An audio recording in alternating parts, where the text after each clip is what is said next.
السلام علیکم ناظرین. ہر سال کی طرح اس سال بھی 23 مارچ آ گیا.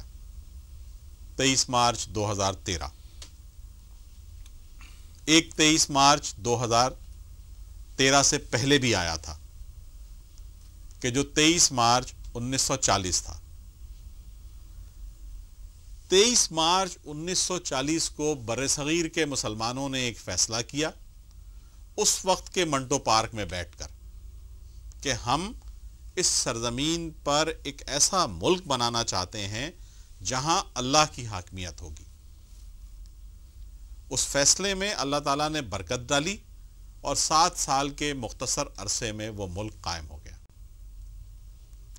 7 سال کے بعد کا یہ سفر کہ جو اب 63 سالوں پر محیط ہے، کوئی سفر ہے بھی یا نہیں، یا ہمارے سفر کے ساتھ ساتھ فاصلے بھی ساتھ ساتھ چل رہے ہیں. وہ جو مختار مسعود صاحب نے کہا تھا کہ 1940 کی اس یادگار اس پارک کے اندر جو مینار پاکستان بنایا گیا، جو کہیں جا کر مکمل ہوا 1964 میں. برصغیر میں عالمگیری مسجد کے میناروں کے بعد جو دوسرا اہم مینار مکمل ہوا وہ مینار قرارداد پاکستان ہے. یوں تو مسجد و مینار آمنے سامنے ہیں، لیکن ان کے درمیان یہ ذرا سی مسافت جس میں سکھوں کا گردوارہ اور فرنگیوں کا پڑاؤ شامل ہے 3 صدیوں پر محیط ہے. میں مسجد کی سیڑھیوں پر بیٹھا ان گمشدہ صدیوں کا ماتم کر رہا تھا کہ مسجد کے مینار نے جھک کر میرے کان میں راز کی بات کہہ دی کہ جب مسجدیں بے رونق اور مدرسے بے چراغ ہو جائیں، حق کی جگہ حکایت اور جہاد کی جگہ جمود کو مل جائے، اور جب مسلمانوں کو زندگی سے محبت اور موت سے خوف آنے لگے تو صدیاں یوں ہی گم ہو جایا کرتی ہیں. مظفر اعجاز صاحب، 3 صدیاں تو بر صغیر میں اس طرح سے گم ہوئیں کہ عالمگیری مسجد کے میناروں سے مینار قرارداد پاکستان تک. یہ 63 سال کہاں گم ہو گئے؟ 63 سال بھی اگر آپ یعنی حساب کا قاعدہ لیں، ہمیں تو استاد نے پڑھایا تھا کہ آدھا یا آدھے سے زیادہ پورا شمار ہوتا ہے، اور اس وقت 63 نہیں ہے، یہ 70 سال سے زیادہ کا عرصہ ہے. 1940 سے 2013 یہ 73 سال ہو رہے ہیں. 73 سال کا مطلب ہے ہم نے بھی ایک صدی گنوا دی. کچھ چیزیں ابن خلدون کہتا ہے کہ پہلے 40 سال کسی ریاست کے ابتدا کے، اور دوسرے 40 سال اس کے استحکام کے، اور تیسرے 40 سال اس کے زوال کے.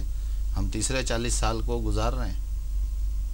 اس اعتبار سے ہم ابھی ریاست کا نہ استحکام دیکھ سکے، نہ اس نظریے کو صحیح سے سمجھ سکے. اگر یعنی اس وقت آپ نے اچانک وہ بات چھیڑ دی 3 صدیوں کی اور مختار مسعود کا حوالہ دے دیا، لیکن میں ابھی سوچ رہا تھا کہ ایک اسی جگہ دوبارہ واپس چلیں. منٹو پارک ایک نحیف سا آدمی ہے، مضبوط آواز ہے، اور پیغام اتنا مضبوط ہے کہ لمحوں میں، گھنٹوں میں اور مہینوں میں پورے بر صغیر میں گونج اٹھا. اچھا، جس کی زبان سمجھ میں نہیں آتی ہے لوگوں کے، یعنی اس کا تو جواب آپ نے سن لیا نا اس آدمی کا، مطلب جس کی زبان سمجھ میں نہیں آتی لوگوں یہاں کراچی میں کہتا تھا کہ یہ تو نہیں پتا کیا کہہ رہا ہے، لیکن یہ پتا ہے سچ کہہ رہا ہے. تو اب اس آدمی کی زبان پر اور اس آدمی کی آواز پر لوگ جمع ہوئے. اللہ نے اس میں برکت ڈالی. یقیناً اس آدمی کے اندر وہ 4 چاند 8 چاند یا کوئی چیز نہیں لگی ہوئی تھی. اس کے اس پکار پہ، اس کے اس انداز پر اس نے جو چیز سوچی، علامہ اقبال نے جو فکر جو اختیار کی، جو انہوں نے تصور پیش کیا، اور مسلمانوں نے مل کر اس کا 7 سال میں اللہ نے ان کو ایک تحفہ دیا. اور وہ دیکھیے کہ 7 سال بعد پاکستان تو 15 اگست کو آزاد ہونا تھا، اور ہندو جوتشیوں نے کہا کہ نہیں بھائی 15 کو تو ہم کریں گے، آپ 14 کو آپ کر لیں. 14 کو انڈیا کو آزاد ہونا تھا، پاکستان کو 15 کو ہونا تھا، تو 14 کو ہمیں 27ویں شب بھی مل گئی. جی الحمدللہ. یہ اللہ کا کرم تھا اس ملک پر، سب کچھ تھا. لیکن 73 برس میں ہم نے یہ آپ نے جو فرمایا کہ وہ فاصلے بھی ساتھ چل رہے ہیں، ایسا ہی لگ رہا ہے کہ ہم آگے بڑھتے ہیں، فاصلہ بھی اور بڑھ جاتا ہے، مطلب فاصلہ اور بڑھ جاتا ہے، ہم کم چلتے ہیں۔ اس کی وجہ کیا ہے؟ اس کی وجہ میرے طرف سے آتے ہیں تو لوگ کہتے ہیں کہ بھئی آپ کو کچھ شکایت ہے کچھ میڈیا سے، لیکن میڈیا سے شکایت نہیں ہے، اس کے اندر کا آدمی ہوں۔ اس نے انسان کو چھوٹا اور سائے کو بڑا بنا دیا ہے۔ قائد کی آواز، قائد نحیف تھا، اس کی آواز بہت مضبوط تھی، اس کا نظریہ اس سے زیادہ توانا تھا۔ آج ہم نے چھوٹے چھوٹے بونوں کو اس کے مقابلے پہ کھڑا کر دیا ہے۔ میں آج سارا دن پریشان رہا ہوں کہ ایک ایسا شخص جس کو کسی جگہ گنتی میں بھی شمار نہ کیا جائے، وہ قائد اعظم کے بارے میں امریکی جریدے میں مضامین لکھ رہا ہے، کہتا ہے کہ وہ امریکی سفیر سے شکایت کر رہے تھے گرمی کی اور ان کو 4 پنکھے مل گئے اگلے دن۔ یعنی یہ گفتگو کرنے کا، یہ اس آدمی کا مقام جو کر رہا ہے اور جس کے بارے میں کر رہا ہے، یہ وقت آ گیا ہے 73 برس میں۔ آپ دیکھیے جس طرف آپ کا اشارہ ہے نا، میں تو کہتا ہوں وہ اس طرح کے لوگوں کی بات کرنا فضول ہے۔ یہ نیٹ ورکس پاکستان سے ختم ہونے چاہیے۔ جس طرح سے وہ آپ جس کو سو کالڈ میڈیا کہتے ہیں، عطا صاحب، وہ میڈیا کہتا ہے نا جی حقانی نیٹ ورک کو ختم کیا جائے، تو میں تو بالکل اس کا حامی ہوں کہ بھائی حقانی نیٹ ورک کو ختم کرو۔ یہ اس پر ایک کارٹون بھی کسی نے دیا تھا کہ پاکستان نے ایک مرتبہ پھر غلط حقانی نیٹ ورک پہ جو ہے ہاتھ ڈال دیا، اصل حقانی نیٹ ورک تو ختم ہونا بہت ضروری ہے، تبھی ہماری آزادی کی کچھ نہ کچھ مشکلیں جو ہیں، آزادی کے بعد کی کچھ نہ کچھ مشکلیں حل ہوں گی۔ عطا صاحب، انہوں نے بڑا نحیف آدمی کا بڑا ذکر کیا، نحیف آدمی کی توانا آواز کا بہت ذکر کیا، لیکن اس نحیف آدمی کی آواز کو جو آواز تو چلیے بڑی جاندار آواز تھی، لیکن جو زبان وہ بولتا تھا وہ زبان تو لوگوں کی سمجھ میں ہی نہیں آتی تھی، جبکہ اس زمانے میں تو ایسی مقفع و مسجع گفتگو کرنے والے احرار موجود تھے، دیوبند کے علماء موجود تھے، حضرت ابوالکلام آزاد موجود تھے کہ جو ان سے ان کی زبان میں گفتگو کرتے تھے، لیکن مسلمانوں کو ان کی زبان میں گفتگو کرنے والے پسند نہیں آئے، ایک غیر ملکی زبان بولنے والا سچا آدمی کیوں پسند آ گیا؟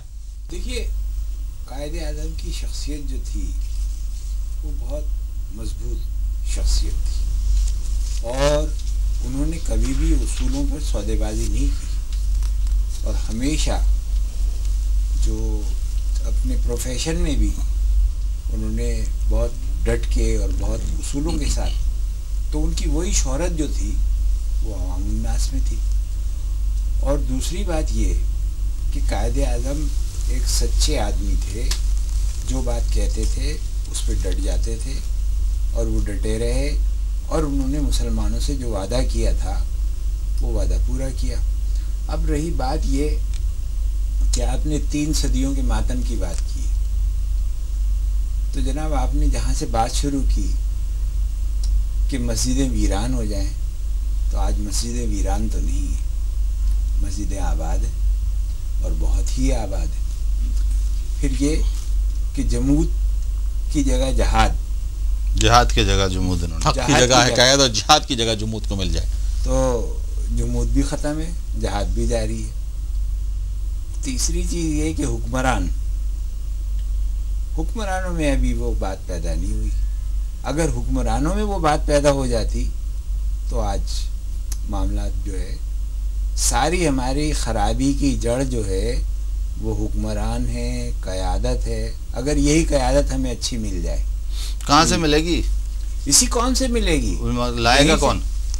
میں اور آپ تو لے کر آتے ہیں۔ یہی لوگ میں کہتا ہوں کہ میں اپنے رنگ والوں کو ووٹ دوں گا، یہ کہتے ہیں میں اپنی زبان والوں کو ووٹ دوں گا، میں اپنے قبیلے والوں کو ووٹ دوں گا، ہم پھر وہی قیادت لے آتے ہیں۔ جب آپ نے آپ جو کہتے ہیں قیادتوں کا یہ جو میوزیکل چیئر ہے قیادتوں کی، کہ جناب کبھی یہ بیٹھ گیا اس چیئر پہ اور کبھی یہ بیٹھ گیا اس چیئر پہ، خیر میں بہرحال آپ سے یہ درخواست کرتا ہوں کہ ہم اس میوزیکل چیئر پہ نہیں جاتے۔ آج کی بیٹھک جو ہے وہ ذرا ایک مختلف طرز کی بیٹھک ہے۔ ہم ساتھ ساتھ ٹی وی دیکھتے رہے ہیں، 23 مارچ کا دن ہے، کچھ نغمے آ رہے ہیں، کچھ گانے آ رہے ہیں، کچھ اچھا کلام بھی ہے، کچھ ہمارے مسائل پر گفتگو بھی ہو رہی ہے۔ کچھ خواتین ہیں، ڈاکٹر صفیہ سلطانہ صدیقی ہیں، ڈاکٹر فوزیہ صدیقی ہیں، ڈاکٹر زرتاج ہیں، جی آپ تو یہ گفتگو کر رہی ہیں 23 مارچ کے حوالے سے۔ پہلے ان کے بارے میں سنتے ہیں کہ یہ خواتین کیا فرماتی ہیں، ان کا کیا نقطہ نظر ہے، آخر یہ بھی ہمارے معاشرے کا اتنا بڑا حصہ ہیں، تو یہ 23 مارچ کے بارے میں کیا فرماتی ہیں؟ آدھی سے زیادہ آبادی ان کی ہے بھائی، ان کو پہلے سنو۔ نہیں میں تو پورے حقوق دینے کے لیے تیار ہوں بھائی، میں تو آدھی کا قائل نہیں، میں تو کہہ رہا ہوں پورے ان کے۔ تو آئیے ذرا ان کی گفتگو سنتے ہیں، گفتگو سننے کے بعد پھر ہم بات کریں گے۔